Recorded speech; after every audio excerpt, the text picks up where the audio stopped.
I actually am in the unpopular opinion that season 7 is actually pretty good and is overhated. However, the conclusion of season 7, I think, is underhated.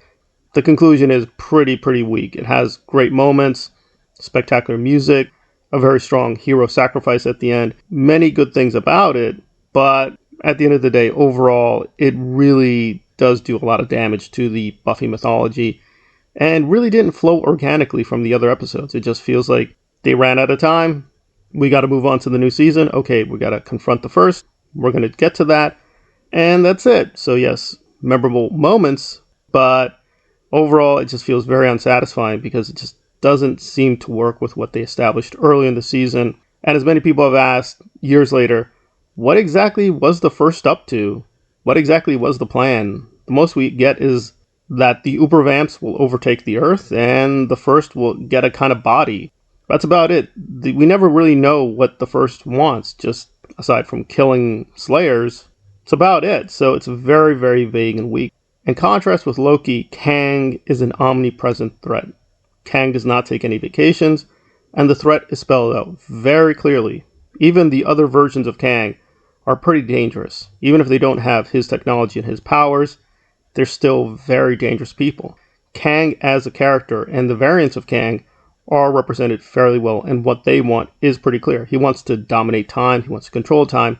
You may want more from his motivations, but the motivations are fairly simple and they're fairly stark. And Loki's reactions to that omnipresent threat do make sense. Even if season 1 is, in contrast, much weaker than season 2, nevertheless, at least Loki appears sensible, right? We're not damaging the character to make way for something else. I will admit there was pretty annoying product placement. There are things about Loki season 2 you can definitely criticize.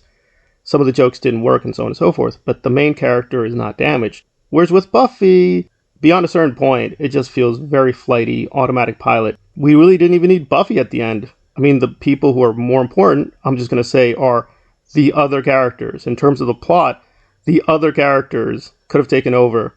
Buffy is just very symbolic at the end. It's still good acting. There's a great moment with her and another character that I won't spoil. That's very critical. But in terms of the actual finale, really, she's kind of an afterthought because her epiphany, first, how did she get that epiphany? Don't know. Does it even make sense? Not really. And even her thinking about it, saying, well, we got to move now. Like, no, you don't. No, you don't. Because you've shown in earlier parts of this season, the first literally takes a break. The first literally took a holiday. Buffy literally canonically says, yeah, I think the first took a vacation. Well, if your main character can do that, can just announce the main villain will take a vacation, we got to move on to the next season physically, right? Because they ran out of money, the budget has been allocated, so on and so forth. But in terms of the story, why do we need this final confrontation right now? The reasons given are pretty weak because the Ubervamp is gone and Caleb is gone. You killed off Caleb's. Why do you have to move so fast? No reason. And to be fair, Loki has the same dilemma saying, well, you can just take all the time in the world. You don't have to move right now. But we know why he wants to move right now. Because he's come to a certain maturity point that he would always have to make this decision.